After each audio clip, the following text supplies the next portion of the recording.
Welcome to Rubin here with you on Enlightened World Network. And today's topic is becoming the enemy. There's a lot to unpack in that statement, just the notion of enemy to begin with. But what we're really talking about is how by fighting something, we often become the thing we were fighting, or another version of it. And so we get to look into that. It should be really an interesting conversation. Good morning, Rosalind. Welcome. So good to have you joining us this morning. And welcome to everybody else who's with us. Before we get started, let's take a couple minutes to get present. So let's take a deep breath in through your nose and hold it. And imagine clean, crisp oxygen flooding your lungs, flowing into your bloodstream, nourishing all your cells, all your organs, creating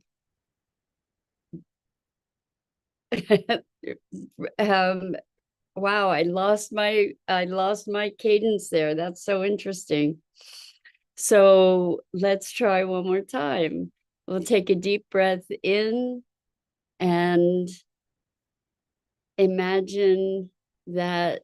I guess I'm not going to be doing the centering thing this morning. Oh, how interesting. All right, we'll just get started. It's interesting when you have a routine and that routine gets disrupted, right? And there's a disorientation around that, and it's sort of creating something fresh. Very interesting. Anyway, becoming the enemy. The idea here is that when we fight something, we oftentimes become deeply immersed in the fight, and then if we're fighting an oppressor, what often happens is that whoever has then vanquished the oppressor becomes the new oppressor in one way or another. And we can sort of see, and it's not just oppressor, but whoever's running the show. We can see how in our country, the Republicans, the Democrats, it's just like who's running the show now kind of shift. And what happens is that it's sort of a recursive change, meaning it's just something that is perpetuating dysfunction in many cases. I think we can see that in our government, where it may be degrees of dysfunction depending on who's in power, but it's all emerging kind of from the same model.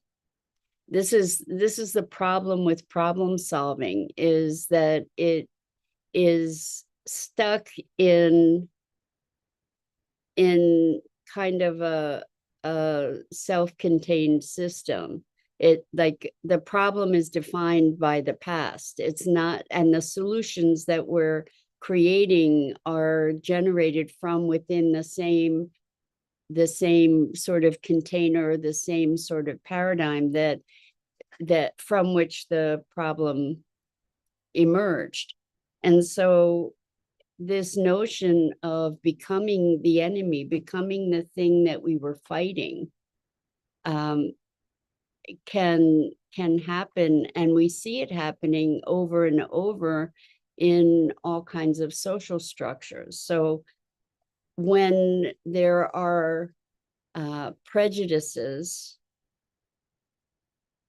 for example, prejudices breed prejudices in many ways. So I was having a conversation with somebody yesterday about a relatively conservative community, and the expressions of the LGBTQ community within that community. And it's very interesting that having been the object of all kinds of discrimination and name calling, the response in this particular community from to the name calling that they were subject to is to be name calling in return. And in other words, both groups are displaying the same kind of behavior toward one another. And it seems that in this particular community, it's reinforcing the factional nature of relations between people there, and it's creating more friction.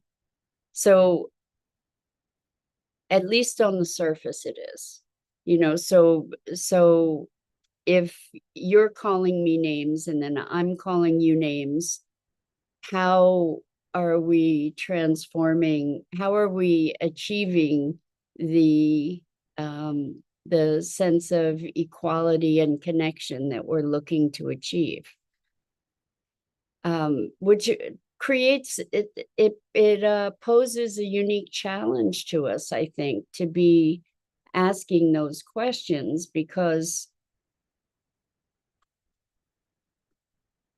it forces us to find higher ground, whoever we are, whatever side we're on. As long as we're making sides, it's kind of a lose-lose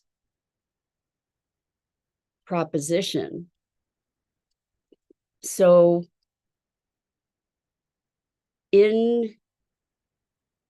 when we're fighting something, or when we're coming up against something, when I'm trying to look for language that isn't polar, that isn't polarized, that isn't us and them. So when we experience a situation where there is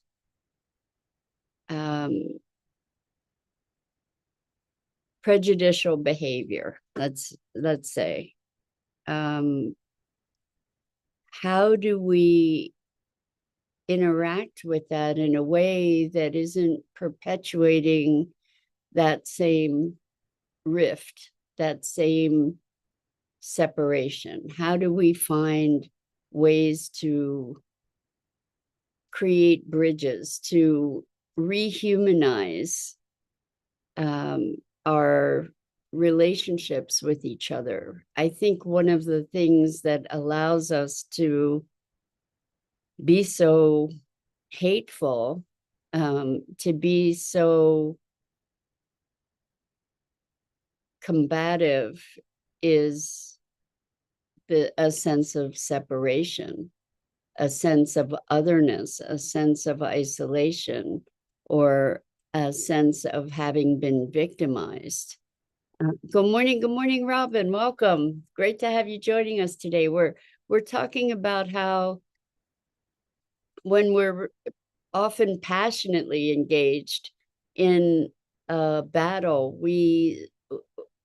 battle can perpetuate battle. And what happens is we become that which we've been fighting against. And what kind of tactics can be employed, and it becomes sort of a strategic fight, but often driven by passions that express the least of us, the least of ourselves, or the worst of ourselves. And I'm wondering how we can create truly transformative change. Robin says tug of war. Exactly. Exactly. It becomes either way, whichever side loses gets dragged through the mud. But the thing is that both sides end up dragging through the mud, because it's kind of like we devolve to the lowest common denominator. And it's like when you're I keep coming with the word fight, so I am asking for your assistance here, maybe to find other words. But oftentimes when we're fighting for something, just the notion that we're fighting is creating an enemy. And so if we're up against somebody who fights dirty,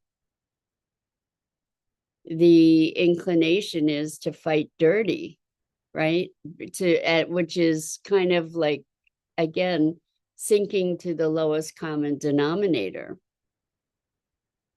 And I'm reminded of something that I believe it was Buckminster Fuller said, which is, I'm paraphrasing in a big way, don't try to change what doesn't work, create something new that works better. And that's a big challenge, to step outside of the existing thinking and the existing way of being and this fight kind of thing. It does kind of take two people to fight, or two sides to fight. And if there's a way that we can refuse to be the other side of that fight, then things take a different path potentially. Um, I'm thinking about, all of a sudden I'm thinking about Russia and Ukraine, and I don't know the solution. I don't know how this conversation actually applies to that. I mean, if you're being attacked and overtaken and your life is being upended, then what, right? Then how do you respond? Um, you fight back. Rather than being overtaken, or destroyed. So I guess this conversation really has many levels to explore. But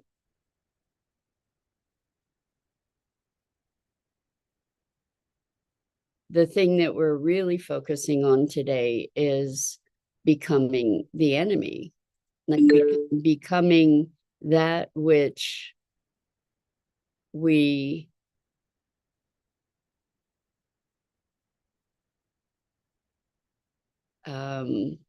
despise. And a reflection of the thing that we're fighting. It's a wild dynamic. It's like anger begets anger, right? Love begets love. And so when we're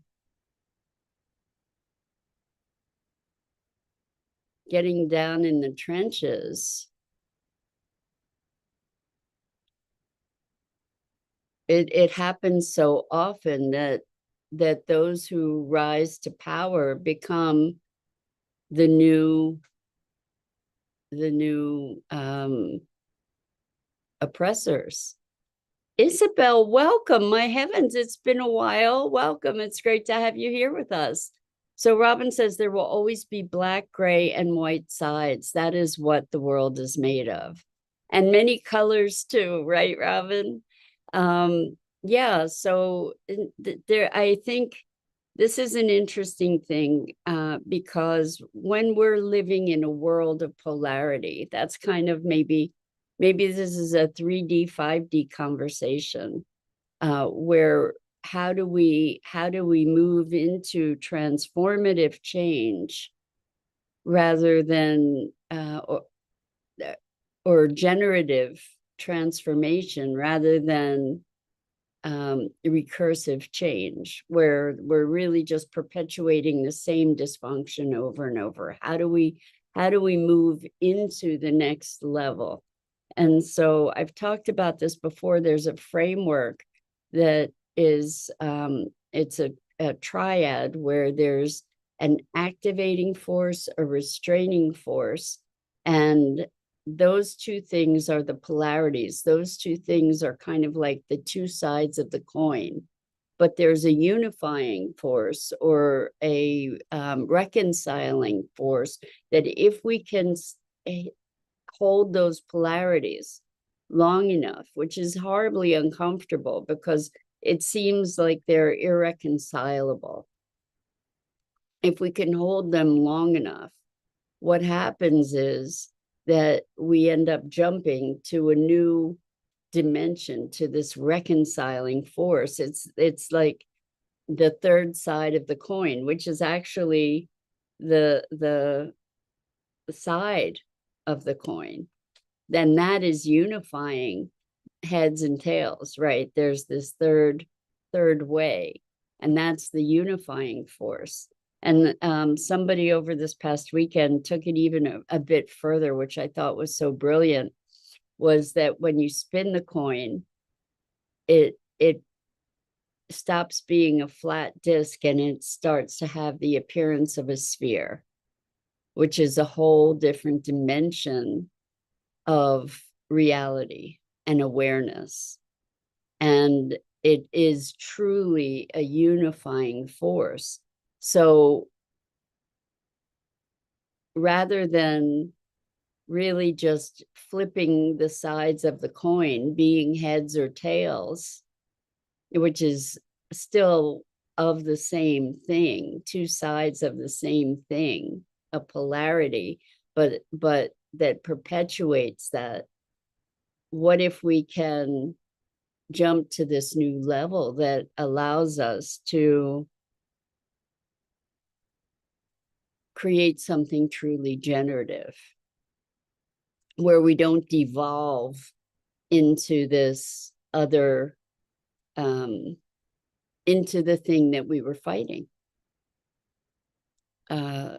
So it's kind of like chocolate and vanilla. They're both ice cream, you know? So Robin says, you are responsible for your actions. Seek the highest and best good for the situation. Be the positive. I love it. And well, so the highest and best good. I love that you said you're responsible for your actions. So one of the things that we were looking at over the weekend in this workshop that we did was a comparison contrast between Western values and indigenous values. And one of the contrasts was, in our culture, we're fighting for our rights.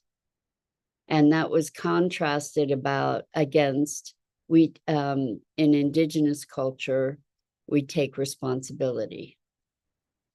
And that's a really interesting contrast.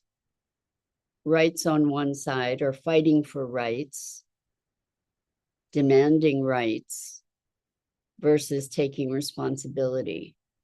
And the notion of demanding rights kind of comes into play in this conversation, because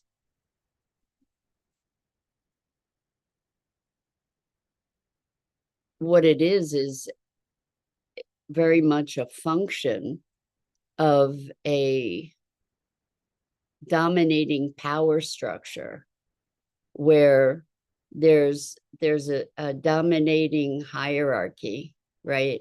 And that dominating force metes out rights to the dominated or the subservient masses below this level of hierarchy. So there's a hierarchy rather than a collective. And so when we take responsibility, then we have a sense of empowerment. Fighting for rights is in its way coming from it is coming from a place of disempowerment, right? It's coming from a place of being sort of this subservient or secondary class, coming from a place of powerlessness in a certain way. And that fight is creating some empowerment,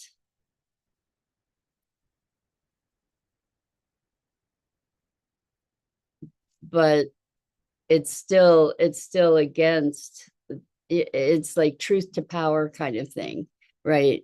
It's saying that power is all powerful, whereas the internal experience of responsibility versus demanding rights, one is kind of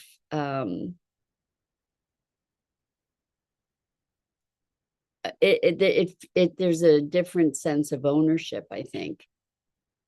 So if we say it's my responsibility to change this, it's, in a way, it's different than the fighting for it or the demanding the rights, because it's a nuance. It's a nuance. I think you can feel the subtlety of the difference, because in taking responsibility, I will engage to make change, right? But the fight that comes with it, it's kind of like before enlightenment, chop wood, carry water. After enlightenment, chop wood, carry water, but it's a very different thing. I don't know if you've heard that expression, but it's the difference kind of between doing and being, where doing still gets done from a space of being, but the thing that is driving that doing is quite radically different. So before enlightenment, chop wood, carry water may feel like a burden. We might be grumbling, we might be resisting it, we might have all kinds of stories about it, we might be doing it robotically. And then after enlightenment, as we're chopping wood and carrying water, we're really present in that process. And so that's kind of the difference between fighting for rights and being responsible. It might look similar from the outside, but the being state that is underlying is radically different. I'm hoping that nuance gets conveyed here. So Isabel says, when we understand that there are as many sides as people, yes. So we all have to take our responsibilities and powers back to live in peace and harmony. Only way to get off manipulation and programming we have all been living for centuries. Yes, thank you, Isabel. It does require us to take responsibility to be in our power. It's kind of like Gandhi. Gandhi fought the system, right? But it was a very different fight. It was from a space of this is what's right, and it was in a path of peace, right? And to say this is the stand that we take, and the fight was coming from that place of responsibility and ownership and sovereignty, rather than a place of victimhood, like serving a righteousness, I think. um it's a very interesting conversation, but it's important that we stand in that place of responsibility, peace, harmony, and true power rather than force. I guess that's really an important distinction: power rather than force. Anyway, interesting conversation, and I think it's an interesting thing that for us to look at, where in our lives have we become the things that we were fighting against, and how can we elevate ourselves and our expression, so that we can elevate the field altogether. Anyway, thanks for hanging in for this. I really appreciate your input and your collaboration in these conversations. So I'm Mira Rubin. This is the Core Connection, and I go live here each weekday morning at 9 a.m. Eastern on the Enlightened World Network Facebook page and YouTube channel. And I invite you to please like and follow Enlightened World's YouTube channel and mine. The links are in the description, and I so appreciate you. So until next time, so much love.